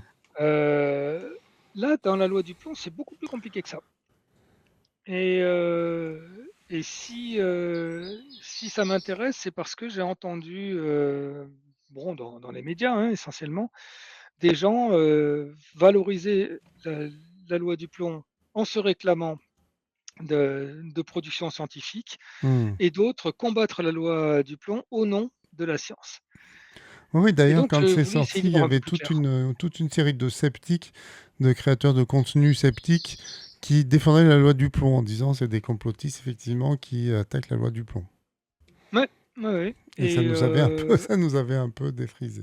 Mais bon. bah, oui, bah, c'est-à-dire que c'était aussi un raccourci parce qu'il y avait beaucoup d'institutions scientifiques qui s'opposaient à la loi du plomb. Donc voilà, c'était aussi caricatural Ouais, que d'être anti-vax. c'est ça. Donc voilà, et c'est un petit peu là-dessus que j'ai voulu essayer d'aller y voir clair. Alors, c'est un peu tôt parce que je viens de rentrer les résultats, hein, et ils sont même D'accord. pas encore définitifs Ah parce oui, que j'ai oui. repéré deux trois biais dans mes traitements. Alors D'accord. comment je travaille là-dessus? Avec Lucie Loubert et Pierre Ratineau, on a constitué un corpus de 51 000 commentaires sur les chaînes d'information en ligne, sur les chaînes YouTube, en Mhm. fait, d'information. Et donc ça fait un corpus d'à peu près 1 100 000 mots. Ouais, ok. Donc qui commence c'est moins gros que les vaccins, hein, mais les vaccins, Bon, j'en avais 5 fois plus. Mais et sur une seule chaîne. Alors que là, j'ai une douzaine de chaînes, si je me souviens bien. d'accord. Et donc il y a eu moins de commentaires que sur les vaccins. Ah bah les Mais par contre, vaccins. c'est assez intéressant parce que, ça permet toujours de vérifier des choses qu'on connaît, hein, mais qui s'expriment là de façon très forte, donc ce qu'on appelle la pensée, systématique et la pensée heuristique, hein, Hmm. le système 1, système 2, donc des gens qui abordent cette question de la loi du plomb, pour ce que ça pose comme problème de réchauffement climatique, d'agriculture, Hmm. donc de pesticides, de santé, et cetera. Et puis d'autres qui vont intégrer, cette loi du plomb dans un système de pensée, beaucoup plus affinitaire, hein, c'est-à-dire qu'est-ce que ça me dit de nos rapports au gouvernement, à la droite, à la gauche, et Hmm. voire même avec une frange bien, bien complotiste puisque, j'ai vu apparaître, alors c'est une toute petite classe, mais quand même elle existe, toute une problématique autour de l'affaire, Brigitte Macron-Trogneux, et dont on peut se demander Quel qu'est-ce qu'elle vient rapport? faire dans des commentaires, voilà. Mais il y a là et c'est assez structuré. Alors, je vais approfondir ça, voir d'où ça vient, si c'est lié à un média ou d'autres, parce qu'on sait qu'il y a des gens qui sont à l'affût de plusieurs médias pour balancer des choses. Et donc voilà, moi c'est ça qui m'intéresse, c'est de voir comment s'organise le débat public, puisque cette loi du plomb, elle est quand même exceptionnelle par la pétition Hmm. qui a fait 500 000 signatures Ah oui, c'est en un ça. peu plus d'une semaine, et puis au bout de 3 semaines à peu près, on était à 2 millions. Oui, et puis Donc c'était. Oui, qui pardon. devait normalement, constitutionnellement, déboucher sur un débat à l'Assemblée nationale. Et en fait, le débat devait être mardi dernier, mais il a été quasiment au dernier moment, hein, il a été reporté au 11 février. Donc, Ah oui. mais Ah, donc puis, voilà, ah oui, c'est normalement, le passé à 11 l'as février. dans... c'est passé à l'as dans le silence le plus absolu, hein, parce que. Ah oui, oui, ouais, ouais. Le matin même, j'ai fait des recherches, et j'ai vu qu'il y avait un report, mais ça n'a même pas été vraiment annoncé. Ah oui, oui. Donc je ne sais même pas, où et qui et comment a décidé que ça serait le 11 février. Heu, mais, heu, Ok. mais donc voilà. Donc le 11 février, nous aurons une re une, Ok. un re Remise un sur nouvel le épisode, tapis, voilà. voilà, nouvel Ok. épisode de la loi du plomb. Normalement. Bon alors D'accord. après avec une discussion sans vote, mais Hmm. c'est assez intéressant parce que, on est quand même dans une actualité agricole très lourde. Oui. Où on parle Oui, de d'environnement dermatose, notamment. Ouais. de dermatose nodulaire bovine, on Ah oui, parle de Mercosur, on c'est parle ça. et donc et du plomb, paradoxalement, on n'en parle pas. C'est Et vrai. donc c'est assez intéressant parce que ça touchait aussi des questions d'intérêt agricole, et on se demande pourquoi il y a pas un retour de cette affaire-là et pourquoi le vote a été différé. Enfin le vote, pas le vote, le débat a été différé. Ouais, Voilà, j'ai bon, l'impression que tout le monde est un peu sidéré par la rentrée telle qu'elle est là et que on peut pas tout gérer en même temps. Donc la loi du ah plomb, c'est sûr. les gens, ils y ont plus pensé. Voilà, je pense. Mmh. C'est Ouais, ça un c'est peu. possible, c'est très, Ok. très possible. Ouais. Et pourtant c'est un véritable événement, hein, Ah à ouais, plein de niveaux. ouais, ouais, tout à fait. Ouais. Et à mettre peut-être en lien avec le Mercosur d'ailleurs, parce que ouais, c'est des problématiques Oui, oui, environnementales. avec le Ouais. Mercosur, avec la politique agricole Ouais. commune, donc qui débouche aussi, avec des questions aussi de prise de vraiment de prise de décision politique, hein. C'est-à-dire que là, ce qui est questionné aussi, c'est, et on revient à la discussion qu'on avait tout à l'heure, hein, c'est comment prendre des décisions des décisions qui engagent l'agriculture de notre pays, dans des contextes de concurrence internationale, avec des Mhm. règles qui ne sont pas toujours les mêmes et avec donc des critères. qui changent, qui changent régulièrement C'est ça. et Tu Babel Stitch qui dit loi du plan, ils ont trouvé l'arme qui cache la forêt comme d'hab en enlevant le volet pesticides, alors que sur plein de points, cette loi est désastreuse. Plein d'autres points. alors oui, oui, oui, alors, oui, oui, complètement, hein, mais même sur les pesticides, on n'a pas enlevé le volet pesticides. On a enlevé le volet, acétamipride et Acétamipride, ouais. néocorticoïdes, Nicotinoïde. nicotinoïdes, pardon, fatigue de fin de journée. On va s'arrêter bientôt. Mais il y a des aspects notamment de production et de lien entre les producteurs d'engrais de pesticides et l'industrie agroalimentaire qui ont été votés, qui sont passés. Donc oui, oui, non, cette loi, il y a bon, effectivement la question de l'eau, la question Bien sûr. des tailles de l'élevage intensif. Enfin, il y a tout un tas de. C'est un package, hein, la loi du plomb. C'est ça. Et on s'est polarisé sur la question d'acétamipride, alors qu'il il y avait d'autres questions derrière qui étaient extrêmement, C'est extrêmement ça. graves. Mais voilà, cette question était une vraie question. Je trouve que la réaction citoyenne a été d'une ampleur Ah oui. auquel je ne m'attendais pas. Ah oui, complètement Et, inattendu, ouais. euh, et là, c'est pareil. Ben, on se Bon, demande un peu pourquoi. Et donc, avec cette histoire de Mercosur et de dermatose, on a encore le milieu agricole dans les mm, rues. ah oui, les pauvres. Comme au bon vieux temps de notre dernier passage à Angoulême. Ah oui, dis donc, j'avais même oublié ça. Maintenant, T'avais tu me le oublié dis, qu'on a eu du mal à arriver? c'est vrai, j'avais oublié. Bon, écoute Pascal, ça fait 1 heure et demie. Ah bah ouais, Voilà, donc on a parlé de plein de sujets en fait, hein. Moi, je savais pas bah trop de quoi on forcément, allait parler. Je suis parti moi sur. non plus. Je me suis dit, je vais poser une question au début et puis hop, ça va suivre et ça n'a pas manqué. Voilà. Voilà, j'aime bien parce J'espère que que j'ai pas dit trop de bêtises. Quelquefois après coup, je me dis: Là j'ai affirmé quelque chose, il faudra quand même que je vérifie». le problème c'est que je suis pas en capacité de te le dire. Ça, si t'as dit des bêtises, moi-même. Donc voilà. Mais voilà, comme toujours, hein, on fait de l'esprit critique, donc ne croyez pas tout ce qu'on vous dit sur parole. Allez vérifier. Voilà. Absolument. Et nous, Voilà. si on s'est trompé, on l'acceptera, Oui, voilà. sans aucun problème. On ne se campera pas sur nos positions. Enfin, moi j'ai rien dit, donc pas de souci. Voilà, je suis la seule bêtise a été de penser que j'étais complotiste. Non, non, personne n'a dit que tu étais Non. complotiste, hein. Personne n'a dit que tu n'étais complotiste. Non, ah oui, parce que tu disais que... Ah oui, par rapport à l'esprit critique que les dirigeants voudraient empêcher le peuple d'avoir pour mieux les manipuler. Ah, écoute, Oui, oui, mais après, non, non, mais je redis que il m'arrive de le penser, ça. voilà. Mais Oui, et puis voilà, après, tu dis peut-être pas. Mais bon, après, voilà.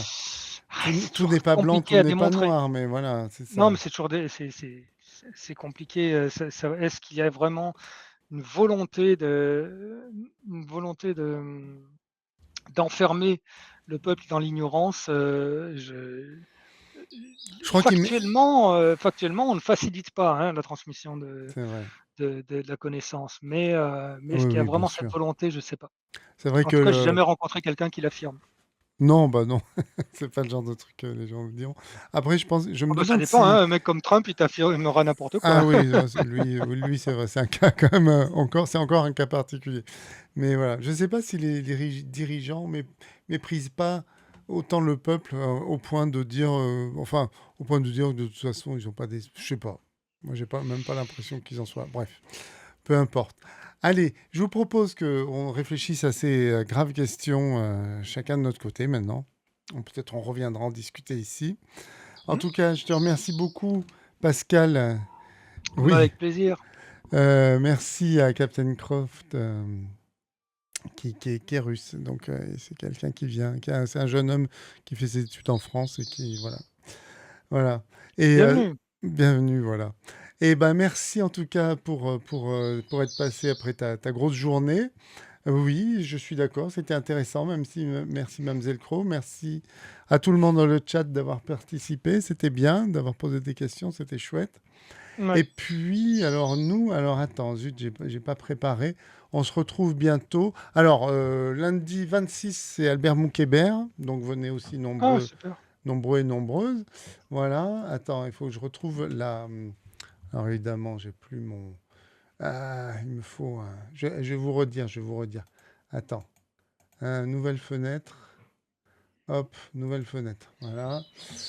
Je vais pas cacher Pascal quand même. Où tu peux. Non, non, ça serait dommage. Voyons, je vais vous retrouver le programme. Je me l'étais affiché tout à l'heure, évidemment. Donc, vous allez sur mon site, vous allez dans agenda, qui est où? Oh là là, c'est mal foutu ce truc. Agenda, il est là. Voilà. Hop, voyons voir. Ça s'est passé. Voilà. Albert Moukébert, le 26 janvier. Le 9 février, Pascal Marchand, de nouveau.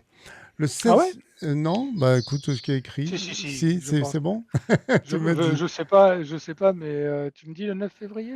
C'est ce qui a marqué, Ah mais oui, oui, tu oui. me diras C'est écrit, c'est écrit, c'est écrit. si c'est pas le cas, tu me dis et je mets à jour. Non, non, c'est bon. Le 16 février, on retrouvera Alexander Samuel qui viendra Ah avec ouais. Séverine Falkovitch pour parler complotisme et manipulation. Le 16 mars, on retrouve Pascal Marchand, s'il est toujours là, dispo. Ouais, ouais. A Et priori. alors, j'ai personne en avril, c'est bizarre, il faudrait que j'y remédie. 18 mai, Morgane Gibert, qui est docteur en anthropologie biologique. Voilà. Tu sais, j'avais fait l'illustration sur la Tara, là, sur Ah oui, les poissons dans l'Antiquité, là. Voilà. très bien. Voilà. Et puis, il y en aura d'autres, je vous tiendrai au courant. Voilà. Eh bien, écoutez, merci à toutes et tous. Et puis, je vous souhaite une bonne soirée. À bientôt. Et voilà. Bonne Salut, soirée. bonne soirée, À bientôt. salut, Bye à bye. bientôt.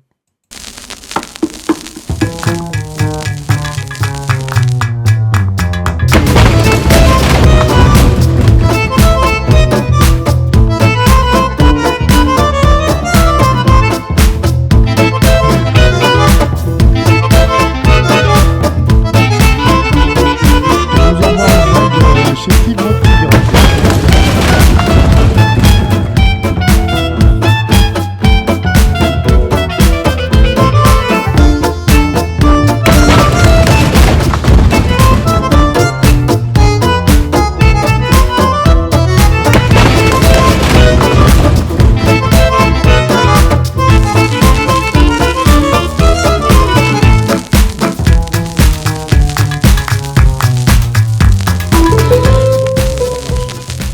Ah si, ça va marcher.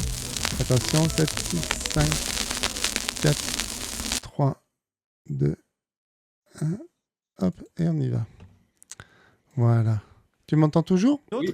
Et Ouais. quand tu le multiplies, Et oui, c'est et quand tu multiplies, ça donne un bon nombre. Donc Hop, voilà. C'est le raid. Voilà. J'envoie après les gens chez un autre viewer. C'est la tradition. D'accord. Voilà. Bon, bah merci. Ça s'est bien passé? Ça va? T'es pas trop crevé? Oh, un petit peu, mais écoute.